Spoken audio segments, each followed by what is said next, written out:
nome é o que nós te pedimos e te agradecemos em nome de Jesus. Amém.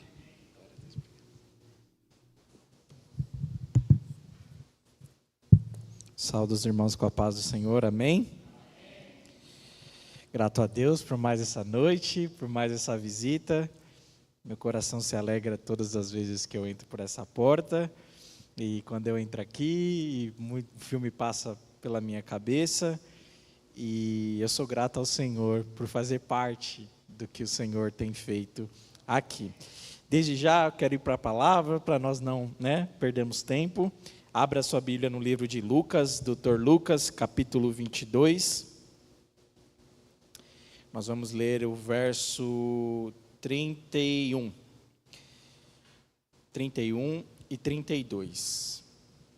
Livro de Lucas, capítulo 22, versículo 31 e o 32. Diz assim: Simão, Simão, eis que Satanás pediu para peneirar vocês, como se faz com o trigo. Contudo, eu orei por você, para que a sua fé não desfaleça.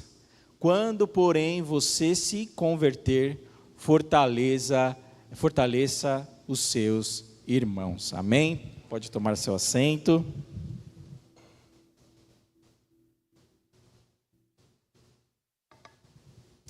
Essa é uma palavra bem conhecida, é uma palavra que foi proferida pelo próprio Cristo na última ceia, assim como na palavra que o irmão Marcelo leu aqui no começo. E o Senhor me levou a esse texto e eu quero começar essa pregação perguntando aos irmãos se vocês são convertidos ou convencidos.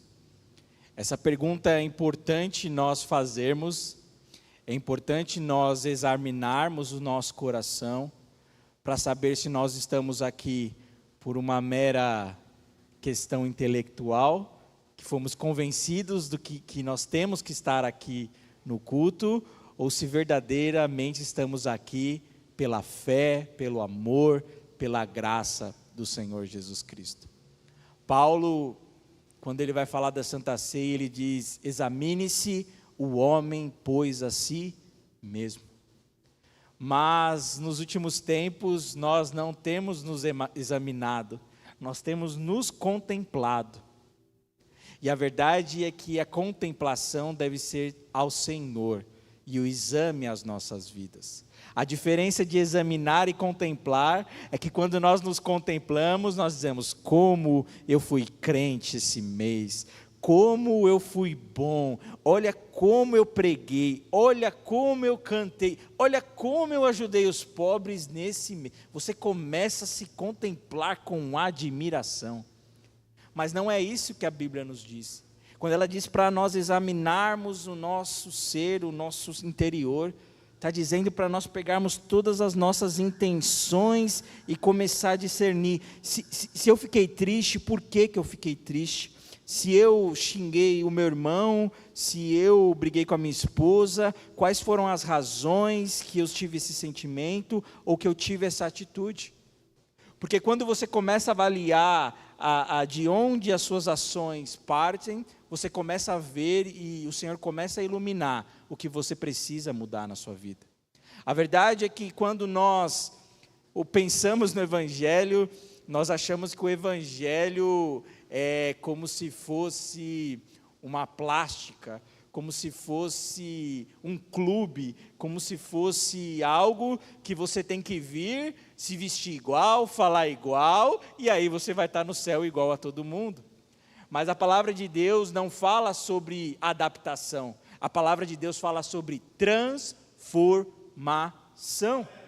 Então, se você não entender e compreender a origem ou os pecados que tem no seu interior, que dão origem às suas ações que desaprovam a Deus, se você focar só nas suas ações e tentar mudar as suas ações, Pode ser que você mude por alguns dias, pode ser que você altere por algumas semanas, mas um dia você vai voltar a praticar as mesmas obras. Por quê? Porque o orgulho continua igual, porque a vaidade continua da mesma forma.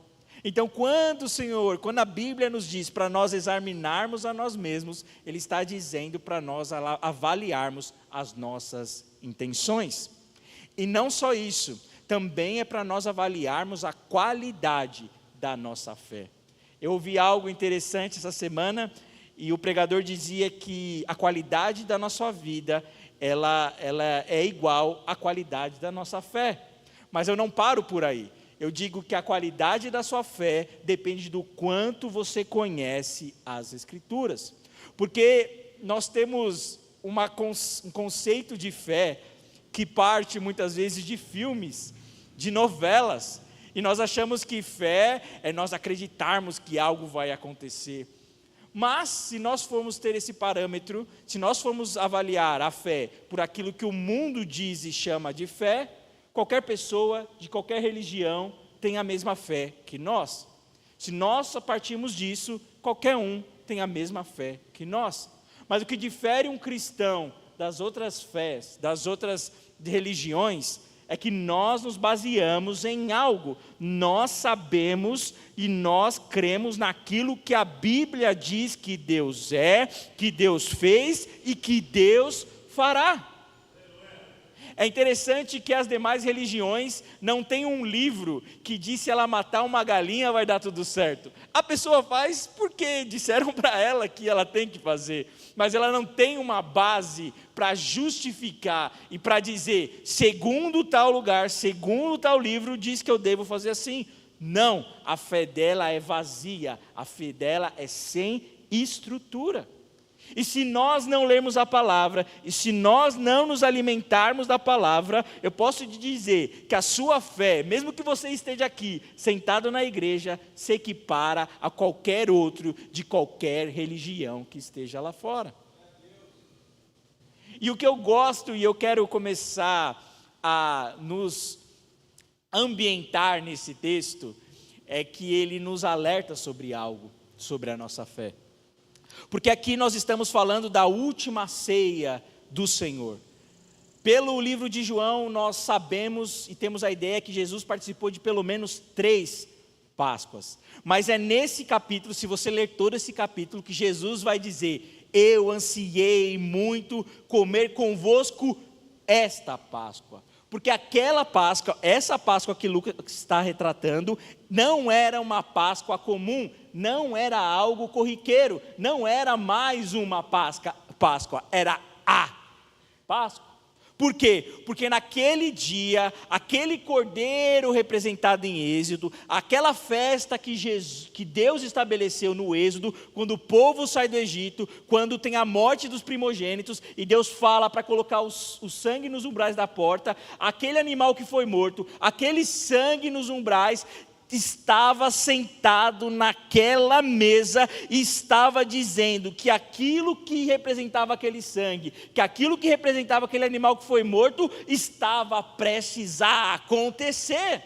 Isso que Jesus está falando aqui.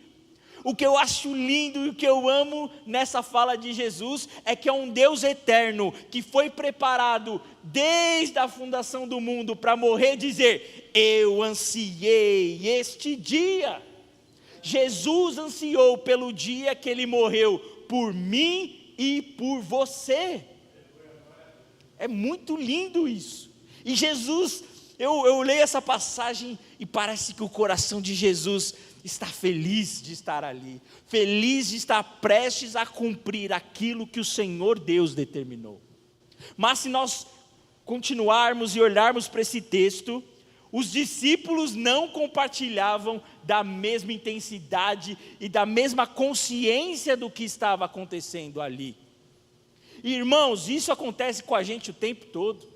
Nós estamos aqui diante dessa palavra, nós estamos aqui diante do Senhor Jesus, do Criador dos céus e da terra, e muitas vezes não temos consciência de onde estamos e do que estamos participando. nós vamos ver aqui pelo texto que os discípulos estavam, eu vou usar esse termo, viajando.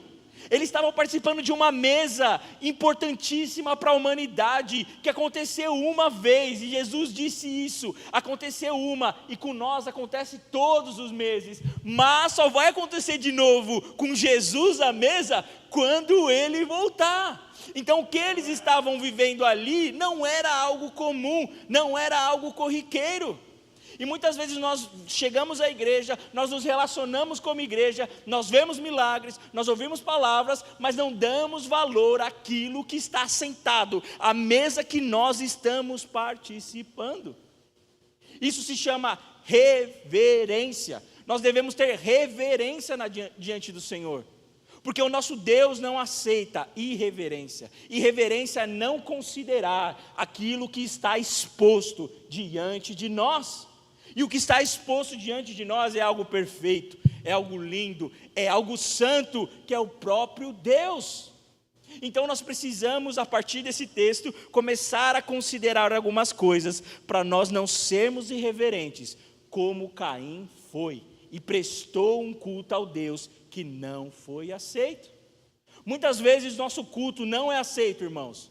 E quando eu falo de culto no Novo Testamento, e eu falo que um culto não é aceito, eu não estou falando dessas 2 horas. Porque no Novo Testamento, culto significa vida. Se Deus reprova o seu culto, Deus está reprovando a sua vida. A gente acha que a graça deixou as coisas mais fáceis, mas não, irmão. Naquela época Deus só recusava um culto e tá bom, hoje não. Se Deus recusou o seu culto, Ele está recusando a sua vida. Mas se nós olharmos para esse texto, nós vamos ver o primeiro discípulo, o primeiro que estava ali à mesa, que era irreverente, e o nome dele é Judas. Porque se você começar a ler o capítulo 22, você vai ver que antes de Judas sentar à mesa, ele foi aos homens que perseguiam Jesus e disse: vocês querem que eu arrume um jeito de trair, de entregar ele? E a Bíblia diz que aqueles homens se alegraram com isso. Eis ali um verdadeiro comerciante da fé. Judas estava comerciando a fé dele, a esperança dele, aquele a quem ele tinha oferecido a sua vida, uns dias, uns anos, ele estava negociando Jesus. E quando ele senta àquela mesa, ele já tinha vendido Jesus, ele já tinha traído a Cristo. Ele já tinha praticado algo que alegrou os homens, mas entristeceu o coração de Deus. A Bíblia diz que aqueles que são amigos do mundo são inimigos de Deus. Se você causa riso, alegria ao mundo, mas ao Senhor você não gera prazer, eu digo que você não só não é filho, você não só é crente, você é inimigo de Deus. Às vezes, meu irmão, existe um eufemismo, ou a gente tenta florear e usar termos menos ofensivos, mas a palavra não é que você é gentil, não é que você é ímpio, você é inimigo de Deus. E é essa consciência que nós temos que ter ao se assentar à mesa do Senhor. É simples assim. Só que Jesus, Ele é muito lindo, meus irmãos. Jesus é maravilhoso. E Ele, dentro dessa cena, desse cenário de um homem que havia traído, que havia comercializado aquilo que ele carregava, aquilo que ele recebeu de graça de Deus, aquele presente chamado Jesus Cristo, ele negociou a Cristo, mas mesmo assim, Jesus não deixou de ensinar. Jesus não deixou de falar: acordem, veja onde vocês estão. E ali Jesus começa a falar sobre a Santa Ceia. Pegou o pão, dividiu, pegou o cálice, tomou. E eu gosto da Santa Ceia porque ela nos traz 4 mensagens. Depois vocês leem com calma. O pão e o vinho que nós comemos todo mês aqui, ele nos traz 4 mensagens, 4 lembranças. Primeiro, 2 lembranças em comum, que tanto o pão quanto o vinho nos trazem. Quando nós comemos do pão e bebemos do vinho, a Bíblia diz que nós fazemos isso em memória de Jesus. Então toda Santa Ceia que nós nos reunimos aqui, toda Santa Ceia que as igrejas se reúnem em outra igreja, elas estão se reunindo para se lembrar da pessoa de Jesus Cristo. Então não é um ato vazio, meu irmão, é uma lembrança. Você está dizendo: eu não te esqueci, Jesus. O Senhor ainda permanece vivo na memória da sua igreja. E não só isso, Jesus diz: todas as vezes que comeres e beberdes, anunciais a minha morte, até que eu venha.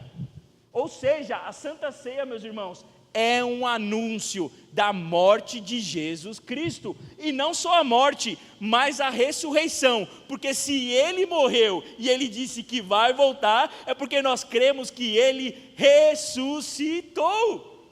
Então a Santa Ceia, meus irmãos, ela é um anúncio, ela é uma declaração para o mundo de que nós cremos no Verbo encarnado, nós nos lembramos dele, e nós cremos que ele veio, morreu e voltará. A Santa Ceia é uma declaração pública de fé, mas especialmente, e a cada elemento tem o seu significado. Jesus pega o pão, corta e diz: esse é o meu corpo, que é partido por vós.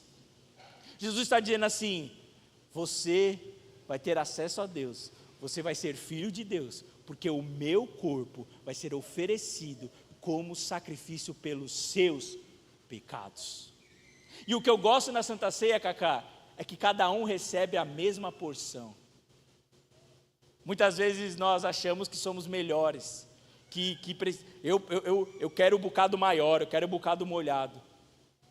Mas quando eu vejo Jesus cortar o pão e distribuir igualmente entre os discípulos, ele está dizendo: vocês são todos iguais, todos vocês dependem do meu sacrifício, todos vocês dependem da minha morte, porque sem mim nada podeis fazer. Mas não só isso, ele vai, pega o cálice e diz: este é o cálice da nova aliança. Se eu fosse resumir o cálice da nova aliança, eu resumiria em uma aliança. O cálice, quando nós pegamos aquele cálice pequenininho, aquilo ali significa uma aliança que Deus fez comigo e com você através do sangue de Jesus. Quando você paga aquele cálice, quando você lembra daquele cálice, é uma aliança, você é casado, você tem um compromisso com Deus, e Deus tem um compromisso com você, e não é um compromisso passageiro, é um compromisso eterno.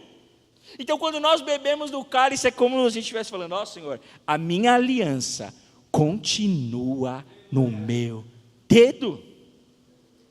Então quem se assenta, e Paulo vai falar sobre isso, quem se assenta da mesa de forma irreverente, de forma sem ter discernimento do que está fazendo, desde tudo isso que eu trouxe o resumo, quem come do pão e come do cálice nessa situação sem compreender isso, come e bebe para a própria condenação. Olha a gravidade, irmãos. Por quê? Porque ele diz: não discernindo o corpo de Cristo. Acredito eu que muitos vão chegar lá: Senhor, eu tomei 3.366 santas ceias, como que eu não vou entrar no céu? Jesus vai falar: você não discerniu o meu corpo, você não entendeu o que você estava fazendo. Só que Jesus vem e dá esse presente: ó, vai acontecer isso, isso aqui representa isso aqui representa isso aqui, e é isso. E aí vocês falam: não, os discípulos eram crentes, eles começaram, o termo que eu uso, a chapar com Jesus. Ah, que coisa boa, Jesus, Senhor. Não, depois que Jesus dá essa aula, depois que Jesus abre esse mistério de Deus, meus irmãos, eu queria ficar falando sobre isso, só sobre isso, porque Paulo vai tratar essa questão da salvação de Cristo como um mistério de Deus que foi revelado. Coisa linda, irmão, Jesus estava fazendo ali. Só que os discípulos estavam irreverentes. E no lugar irreverentes, meu irmão, pode ter todo tipo de assunto. E aí eles estão lá, com Jesus Cristo, o Verbo encarnado, que iria se sacrificar, que estava feliz de estar com eles. E aí logo depois disso você vai ver que o texto diz que eles começam a discutir entre si quem era o maior entre eles. Eles estavam com Jesus, o Criador. Presta atenção à cena. Vamos supor, Jesus está aqui sentado. Tá eu, Marcelo, tá todo mundo aqui. A gente se reúne e fala assim: quem prega melhor aqui, hein? Jesus aqui. Tá Jesus, tá Paulo, tá João e a gente está aqui. Eu acho que eu prego melhor, hein, Marcelo? Não, eu acho que é o Felipe. Olha onde os discípulos estavam com a cabeça. Meu Deus do céu. É um negócio assim, absurdo. Querendo discutir quem era o maior sentado ali. Sendo que o Criador, o Verbo encarnado estava diante dele. E diante dele, nós não somos nada. É por isso que aqui, meu irmão, na igreja não tem não tem maior, não tem menor, e Cristo ensina isso para eles. Ele diz assim: se vocês querem ser os maiores, sejam os menores. Se vocês querem ser os líderes, se vocês querem ser quem dirige, seja servo.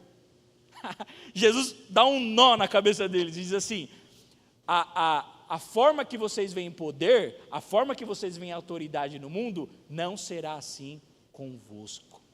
Aqui quem serve que é grande, aqui quem é o menor que é o maior, não como o mundo fala. E essa situação, irmãos, Jesus ali sentado na mesa, eles podendo abraçar, conversar, sabe? E eles falando quem era o maior. E quantas vezes nós estamos nessa situação? Querendo competir, quem prega mais, quem fala mais, e Jesus aqui só olhando. Eu acho que eles não entenderam muito bem o que é o Evangelho. E aí nós chegamos no texto que eu li. Porque o Senhor Jesus e o nosso Deus, Ele tem instrumentos e meios de fazer as coisas. Nem que Ele use o inimigo, Ele usa para os propósitos dEle. Martim Lutero diz que o diabo é um cachorro na coleira de Deus. E se nós olharmos para a Bíblia, Deus usa o diabo para aperfeiçoar a vida de Jó. Deus deixa o diabo esbofetear Paulo para que Paulo não se orgulhe. Então, o que nós lemos aqui, e esse texto é um pouco assustador, é que Jesus diz assim para Simão Pedro: você estava aí, todo tal, quem é o maior, mas Simão, toma cuidado, porque você vai passar pela peneira. E o que eu acho interessante, e é um pouco contrassenso do que nós temos ouvido nesses últimos dias, é que Jesus não intercede para que ele não passe. Jesus intercede para que a fé dele não desfaleça. Ou seja, Jesus não poupou ele passar por algo que seria extremamente difícil. E o que nós aprendemos é: declara, não aceite, fale. Só que o próprio Jesus está dizendo para Pedro que é necessário ele passar por isso. Que ele não quis poupar Pedro daquilo. Por quê? Porque a fé de Pedro precisava ser aperfeiçoada. Porque quando Jesus remete tem uma tradução que diz que é cirandar, outra, diz que é peneirar. E peneirar o trigo, irmãos, não é como peneirar outras coisas que você, só fica fazendo assim e aí vai caindo, ou o suco que você só joga e vai misturando. Peneirar o trigo, você tem que ter literalmente amassar.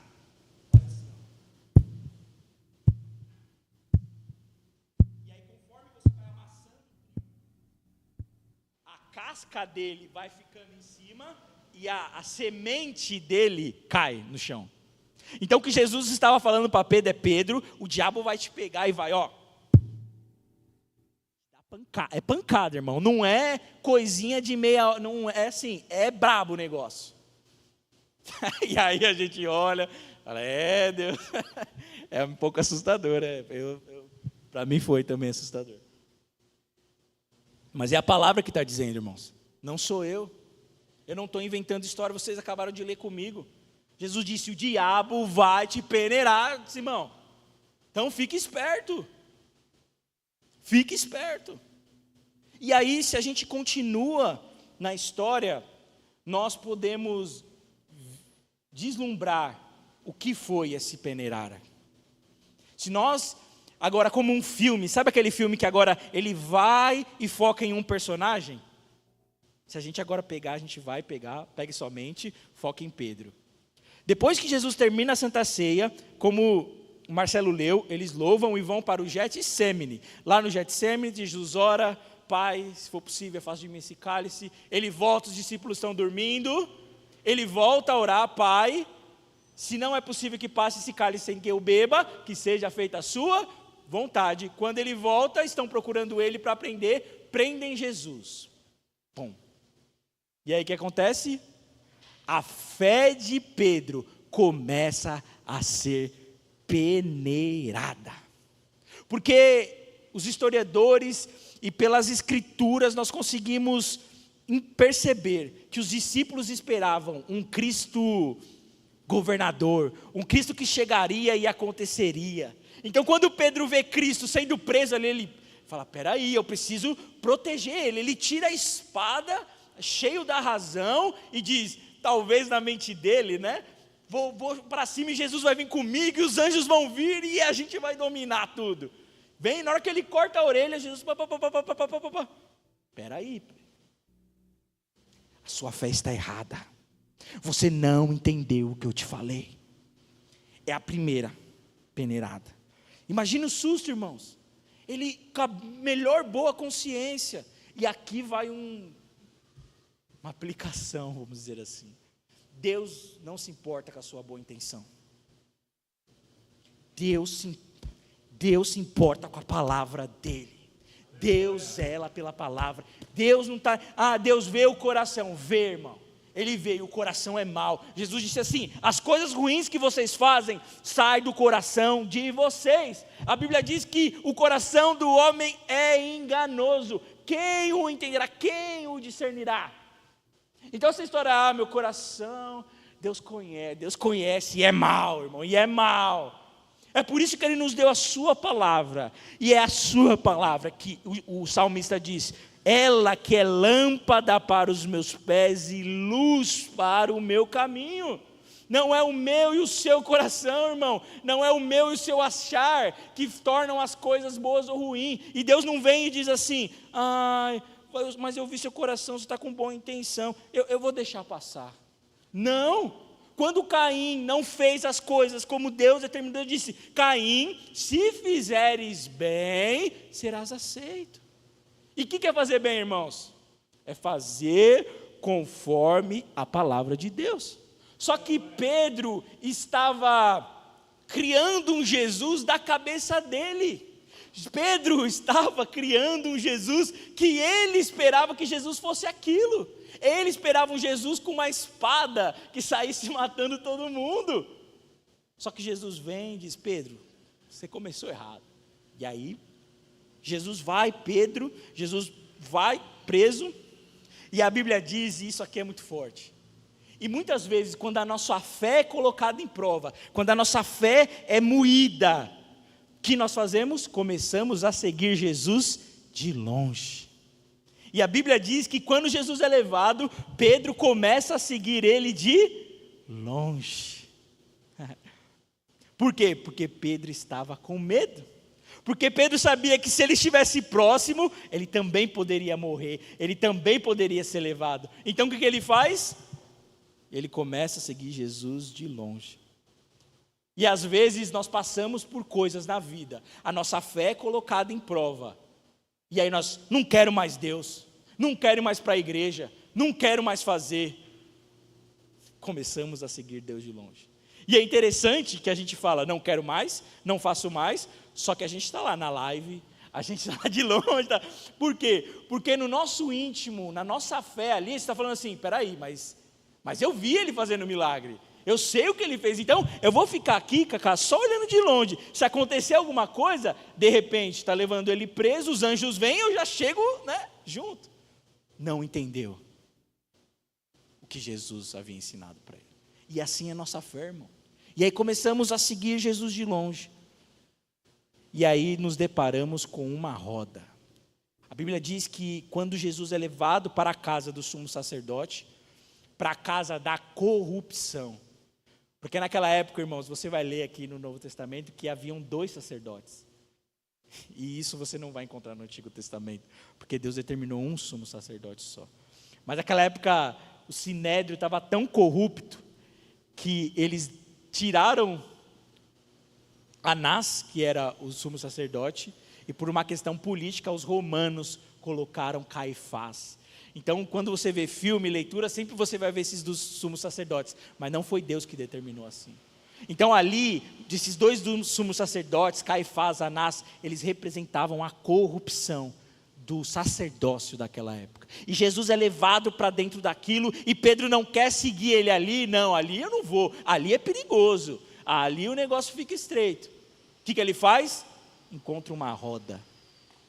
E aí ele não observa, Marcelo, o que o salmista diz: não fique, não entre, não esteja na roda dos escarnecedores. Antes, tenha o seu prazer na lei do Senhor, e nela medite de noite e de dia. Sabe o que o salmista está falando para Pedro? Você tinha que estar com ele. Você tinha que estar com ele. Só que quando você segue de longe, a primeira rodinha que você se depara dos escarnecedores, você para. E meus irmãos, eu acho que não existiu época melhor, ou época mais fácil, de estar em roda de escarnecedores do que na nossa época. Porque há um tempo atrás, você tinha que ou ligar, ou você tinha que pegar seu telefone, ou tinha que mandar carta, para mandar para um amigo, para outro, vamos se reunir ali, e aí formava a rodinha. Hoje, meu irmão, se você ligar o seu YouTube e pegar lá um podcast que, enfim, não vai melhorar em nada a sua vida, você está na roda dos escarnecedores. Você, é louco isso, né? O diabo, ele tem uma sutileza. O diabo, ele provavelmente inventou o McDonald's, porque ele é mestre em fazer comida ruim e rápida. E nós temos nos alimentado disso. Então Pedro está lá, falou: hoje eu não vou no culto, porque aconteceu isso. Eu perdi meu emprego, eu não aceito Deus, não vou. Sabe o que eu vou fazer? Vou pôr no podcast lá, vou dar umas risadas, e aí eu vou distrair e vai ficar tudo bem. Ou eu vou ligar para os meus amigos, vou sair com eles, e eu vou dar risada e vou me esquecer do que está acontecendo. Só que existe um ponto, meus irmãos, que eu até comentei com um amigo esses dias. Existe um ponto que nem Satanás te quer mais. Que se você pôr o pé fora, se você quiser voltar, se você voltar para a roda dos escarnecedores, ele vai te destruir. Ele não quer mais você. Tem horas, irmãos, que não tem mais volta. Então você brincar na roda dos escarnecedores é muito mais arriscado do que você estar com Jesus. E aí Pedro está lá, já abalado por ter cortado a orelha e Jesus ter mostrado que a fé dele estava errada, começou a seguir Jesus de longe, e aí o que acontece? Começam a dizer: não, mas espera aí, você, Cacá, você é um deles, não, você, não, começa a negar Jesus. E um aspecto principal, e eu não sei se vocês já sentiram isso, de quem está passando pela peneira, é você falar assim: eu não sou crente. Então Pedro nega Jesus 3 vezes. Eu não sou crente. Olha o meu erro. Porque a peneira, meus irmãos, sabe o que ela faz? Ela evidencia a nossa fé falha. Ela evidencia os nossos interesses maus. Ela evidencia os nossos interesses nos milagres de Deus. Nos milagres de Deus e não em Deus. A peneira, conforme a semente vai caindo, o que fica em cima? Fica a crosta, fica a camada de cima, a superficialidade do trigo. Então quando Deus te amassa, Ele está tirando a superficialidade da sua fé. Quando você passa por circunstâncias que você não queria passar, é porque Deus está tirando a superficialidade da sua fé. Porque o evangelho que nós temos ouvido é que Deus faz milagre, é que Deus... E aí, você pensa, eu creio, Marcelo, que Deus pode mandar R$1 milhão aqui agora. Eu creio que eu posso sair dali e Deus me dá um carro. Eu creio em tudo isso que você crê, eu creio nisso. Só que eu crer nisso não me faz cristão. Eu crer nisso não me faz, eu crer que Deus pode fazer algo e que Ele faz, não me torna cristão. E é isso que a gente não entende. Essa é a fé superficial. E aí nós chegamos aqui e declaramos, Deus faz, Deus é poderoso. E aí nós passamos por uma dificuldade e falamos, Deus faz, Deus é poderoso. E meus irmãos, Ele faz. E aí Ele faz uma vez e nós falamos, Ele faz. E aí a gente sai cheio de fé, aí um dia não acontece. Como foi com Pedro. Um dia Jesus não, porque várias vezes tentaram matar Jesus. E não conseguiu, então Pedro falou, Ele vai sair dessa, agora Ele vai fazer alguma coisa. Mas aquele dia não aconteceu. E a fé superficial de Pedro foi exposta, ao passo que ele começou a negar Cristo. E aí quando Deus expõe a nossa fé superficial, meus irmãos, dói. Mas dói. Você fala assim, eu não sou crente, Jesus. Eu não sou crente. Jesus, me perdoa, Jesus. Eu estou te buscando pelas suas mãos, não pelos seus pés, não pela sua face. Você parece que acende assim, ó.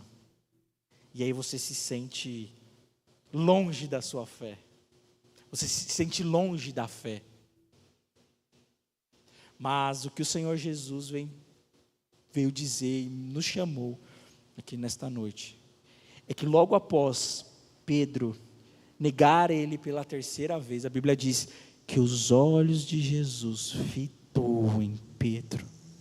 E o que o Senhor Jesus vem nos dizer, que você pode estar passando pela peneira, você pode ter pensado essa semana, esse mês, que você não é crente, mas o Senhor Deus vem nos lembrar que Ele intercedeu por você, e que os olhos dEle estão sobre a minha e a sua vida. Pedro sai deste lugar e a Bíblia diz que ele chora amargamente. Os olhos de Jesus cruzaram dele. Nessa condição, Jesus... E aí Jesus morre, nós sabemos, é crucificado, ressuscita, e aí ele encontra uma pessoa e ele diz, avisem os discípulos e a Pedro, que eu vou encontrar eles. Jesus está falando assim, Pedro, calma, irmão, parece que não vai dar, parece que é insuportável, parece que dói muito, parece que não tem mais solução, parece que não tem saída, mas Jesus nessa noite ele diz, chama os discípulos e chama o Marcelo, chama os discípulos e chama o Cacá, irmãos. Irmãos, uma coisa é receber um convite genérico, outra coisa é você receber um convite com o seu nome, e nessa noite o Senhor envia um convite com o nome de cada um de vocês aqui, e diz, Marcelo, eu vou me encontrar contigo. E é nessa conversa, meu irmão, que aquela fé que foi moída, aquela fé que está distante, aquela fé que está longe, é nesse momento que Jesus que Jesus marca um churrasco na praia, que a coisa muda. Jesus encontra os discípulos mais uma vez, e aí Pedro simplesmente naquele colapso da fé, porque meus irmãos, não foi fácil, uma hora Jesus morreu, uma hora Jesus ressuscitou, uma hora Jesus foi levado, foi julgado, a fé dele ficou abalada, ele viu Jesus ressurreto, mas não entendeu muita coisa. Então um dia ele fala assim, eu vou voltar a pescar. Ele volta a fazer o que ele fazia. Ele se coloca numa posição que Jesus já tinha tirado ele. Jesus já disse: Pedro, eu vou fazer de você pescador de homens. E por que que ele foi no mar? Por que que ele voltou no mar? Que no mar só tem peixe. E aí ele volta, não pesca nada, até que aparece um homem. E aí, eles não reconheciam, porque Jesus, quando Jesus morre, Jesus passa, porque a gente fala, pela glorificação. Então, o corpo que Jesus, ele ressuscita é intermediário. E aí, conforme vai passando, Jesus vai... Então, o Jesus que eles viram morrer, não era a mesma feição do Jesus ressurreto, do Jesus ressuscitado. E nós vemos isso pelos discípulos a caminho de Emaús, que fizeram um caminho com Jesus e não reconheceram ele fisicamente.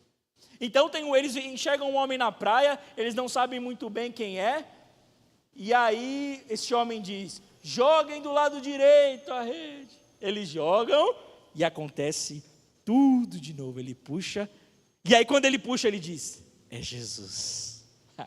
É Jesus. Jesus traz à sua memória, o Espírito Santo traz à sua memória a primeira pesca milagrosa. O primeiro milagre que você viveu com Jesus, Ele traz. E a voz diz: sou eu vim conversar com você. Esse é o Deus que nós servimos. Que mesmo na nossa crise de fé, Ele marca um encontro conosco. Talvez eu e você teríamos desistido de Pedro. Esse Pedro tá doido, me negou. Mas Jesus não. Jesus não abre mão de você. Mas Jesus, o Senhor sabe o que eu fiz, Jesus. Vamos conversar. E aí Jesus chama Pedro e diz: Pedro, e eu já estou quase finalizando. Ele diz: Pedro, tu me amas? Te amo, Jesus, então apacenta minhas ovelhas. Pedro, tu me amas? Amo, Jesus, apacenta minhas ovelhas. Pedro, tu me amas? Ah, Pedro, Jesus, tu sabes se eu te amo ou não. Então apacenta minhas ovelhas. Jesus teve uma conversa de amor ali, tudo certo. Mas o que me marcou e o que me ensinou sobre o amadurecimento da fé é que depois disso, Jesus dá um puxão de orelha em Pedro. E ele diz assim: Pedro, quando você era jovem, você colocava sua roupa e você ia para onde você queria. E se nós lemos a Bíblia, quando ela vai falar de jovem, de criança, de velho, de ancião, ela não está falando só de idade, ela está falando de amadurecimento. Paulo diz assim, ele fala assim, a Coríntios, a igreja de Coríntios: eu queria dar alimento para vocês sólido, mas eu tenho que dar leitinho, porque vocês são crianças na fé. Então quando a Bíblia fala de criança, de juventude, ela está falando de amadurecimento. Sabe o que Jesus está falando para Pedro? Pedro, quando você é imaturo na fé, você só quer fazer o que você quer.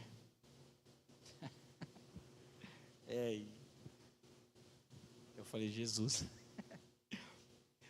Se você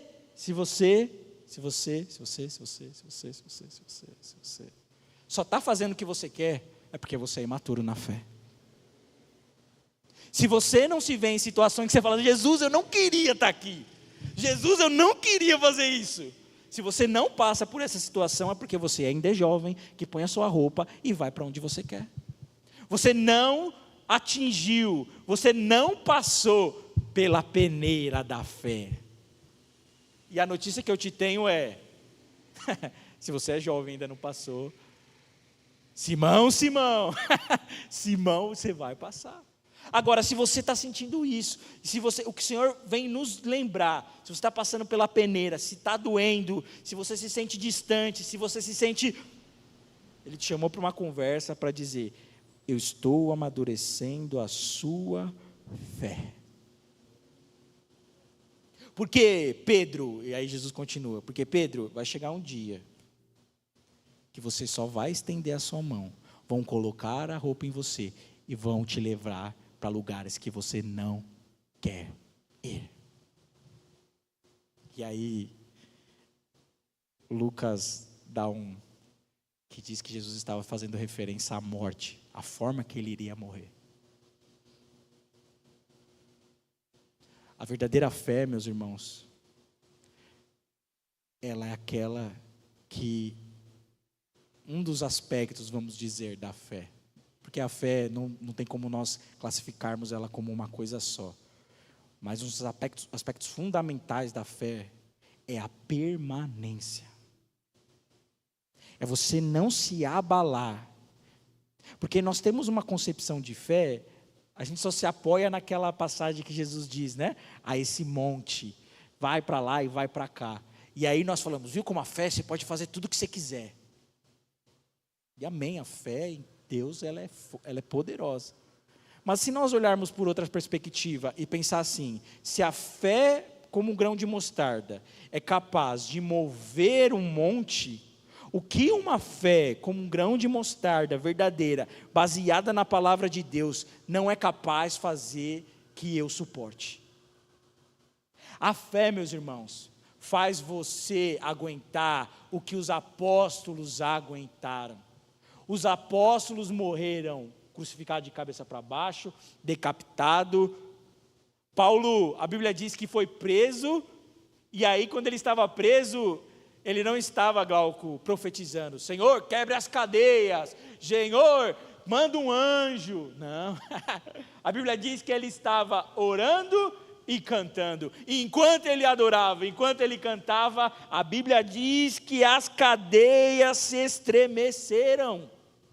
Porque Paulo sabia, quer seja na prisão, quer seja na morte, quer seja na vida, tudo quanto ele vivia era para o rei, era em favor do evangelho, seja bom ou seja mal. Ele sabia que a vida dele estava nas mãos de Deus, e quer ser coisas ruins, quer ser coisas boas, ele sabia que tudo aquilo cooperava para o bem dele. E é essa fé que o Senhor vem nos instruir e vem plantar no nosso coração. Nós teremos a fé que move montanhas, mas também teremos a fé de Paulo, que diz no final da sua vida, terminei a carreira, guardei a fé. Ele está dizendo, eu permaneci. Porque tem circunstâncias, irmãos, que Deus vai fazer como Ezequiel, ele vai dizer, profetiza, fale aos ossos, e o milagre vai acontecer. Mas tem momentos, irmãos, que a nossa fé é dizer o que Jesus disse. Pai, que seja feita a tua vontade.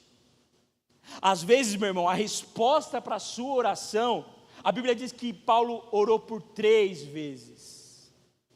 Paulo estava passando pela peneira, literalmente, porque ele diz que ele era esbofeteado por um enviado de Satanás. E ele diz, Senhor, Senhor. E um judeu clamar 3 vezes, meu irmão, é a mesma coisa que a gente se jogar no chão e pedir pelo amor de Deus. É o nível máximo de clamor. E Paulo clamou. E Deus falou assim para ele, aqui está, meu servo Paulo, o livramento que eu dou para você. Não. A resposta foi, Paulo, a minha graça te basta. Nessa noite o Senhor vem nos ensinar a passar pelo vale sem que nossa fé desfaleça. Se nós cremos nessa palavra, se nós cremos que Jesus intercede por nós, não só por nós, mas pela nossa fé, e que os olhos do Senhor nos acompanham, onde quer que a gente vá, irmãos, nós seremos como Paulo e diremos, posso todas as coisas naquele que me fortalece. E nós sabemos que o contexto daquilo é, posso passar fome, posso passar frio, mas nada irá mover o amor, a fé, a gratidão, a esperança que eu tenho em Cristo Jesus. A nossa fé deve ser depositada em Cristo. Essa é a fé madura. E o Senhor nos chama, uns para a conversa, outros Ele avisa, a peneira vai chegar, mas não temas, eu já intercedi por você. Outro ele está dizendo, fique firme, está doendo, parece que você não é crente, parece que não tem solução, mas no final, eu tenho peixe, eu tenho um churrasco, eu tenho uma conversa preparada para curar o seu coração, para te dar um novo ânimo, para te dar uma nova vida. Jesus é suficiente, irmãos, porque Ele é capaz de dar vida aos mortos. Ele é capaz de dar uma vida para você que entregou, que diz não dá mais, eu não quero viver mais, não dá mais para mim. Jesus diz, ainda há vida em mim. Acabou a vida, você não tem mais prazer na novela, você não tem mais prazer na bebida, você não tem mais prazer no jogo de futebol. Para você que está aí, você não tem mais prazer em nada. A sua vida acabou, você está morto, mas respirando por aparelhos. E o Senhor disse, você tentou tudo, você só não veio a água da fonte. E Jesus diz para nós nessa noite, vem e vê e beba da água da fonte, e vocês serão saciados, amém? E eu agradeço a oportunidade, em nome de Jesus, Deus abençoe.